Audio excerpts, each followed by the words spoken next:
Assalamualaikum warahmatullahi wabarakatuh. Perkenalkan, nama saya Julia dengan NIM 2248201093. Pada video ini, saya akan menjelaskan mata kuliah tentang kimia organik dan beberapa struktur dari kimia organik. Yang pertama, kita akan membahas struktur aldehid. Pengertian dari aldehid itu bisa disebut juga dengan alkana, yaitu golongan senyawa organik yang memiliki gugus fungsional.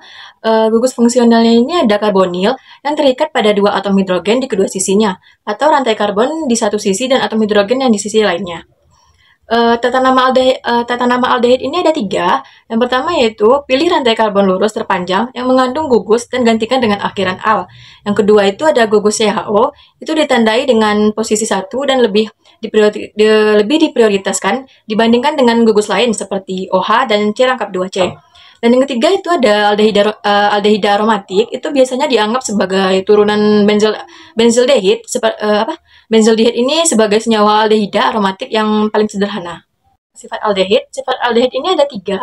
Yang pertama itu termasuk dalam golongan senyawa semipolar. Yang kedua terdapat pembentukan ikatan hidrogen dan ikatan dipol-dipol. Yang ketiga itu rantai pendek, dan umumnya aldehid ini terlarut dalam air.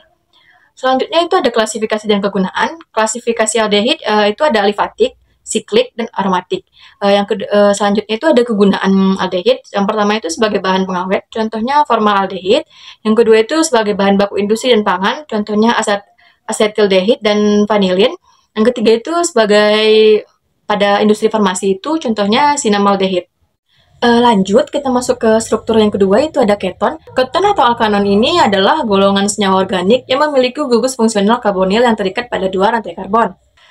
Sifat-sifat dari keton itu ada tiga. Yang pertama itu termasuk dalam golongan senyawa semipolar. Yang kedua, terdapat pembentukan ikatan hidrogen dan ikatan dipol-dipol. Dan yang ketiga itu rantainya pendek dan umumnya larut dalam air. Selanjutnya, kita masuk dalam tata nama keton.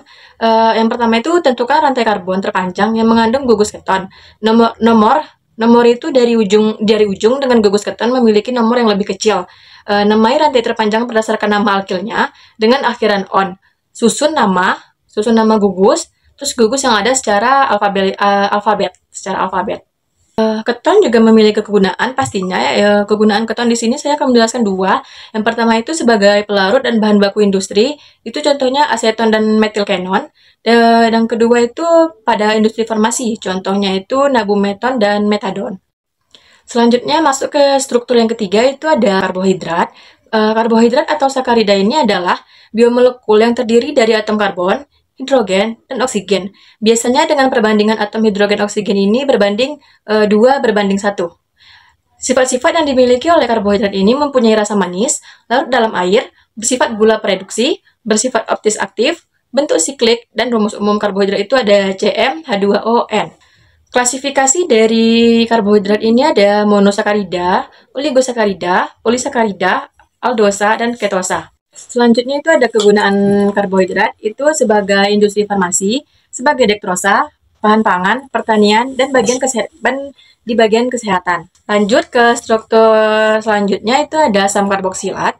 Pengertian dari asam karboksilat ini adalah golongan senyawa organik yang memiliki gugus fungsional karboksil, yaitu gugus gabungan dari gugus karbonil dan hidroksil yang terikat pada gugus alkil atau aril. Sifat-sifat dari asam karboksilat ini yang pertama yaitu ikatan hidrogennya terbentuk meningkatkan titik didih asam karboksilat. Asam karboksilat ini mudah larut dalam air. Dan yang kedua itu ada asam karboksilat itu terionisasi di dalam air dan membentuk asam lemah. Dan yang ketiga itu, asam karboksilat itu memiliki sifat dapat bereaksi dengan basa dan membentuk garam karboksilat. Sintesis dari asam karboksilat ini ada dua, ada sintesis asam karboksilat dari turunan asam karboksilat, dan sintesis asam karboksilat dari alkil halida. Selanjutnya ada reaksinya itu ada dua juga. Yang pertama ada reaksi substitusi dengan alkohol, yang kedua ada reaksi reduksi dengan hidrida logam. Di asam karboksilat ini juga ada tata namanya. Yang pertama itu dimulai dengan asam, terus tuh rantai karbon terpanjang yang mengandung gugus karboksilat dan ditambah akhiran OAT. Tata nama yang kedua itu jika mengandung rantai cabang, maka atom C dari gugus karboksilat ini dengan rantai terpanjang diberi nomor 1. Klasifikasinya itu ada alifatik, siklik, dan aromatik. Kegunaannya itu ada bahan baku industri farmasi seperti ibuprofen dan aspirin. Sebagai bahan pangan itu contohnya asam benzoat, dan sebagai pelarut itu contohnya asam asetat. Selanjutnya itu ada lipid. Lipid ini adalah kelompok molekul alami yang meliputi lemak, lilin vitamin, yang larut dalam lemak seperti vitamin A, D, E, dan vitamin K. Tata nama dari lipid ini yang pertama yaitu pilih rantai karbon lurus terpanjang yang mengandung gugus dan gantikan dengan akhiran al. Yang kedua itu tata namanya gugus CHO itu ditandai dengan posisi 1 dan lebih diprioritaskan dibandingkan dengan gugus lainnya seperti OH dan C rangkap 2. C rangkap 2C.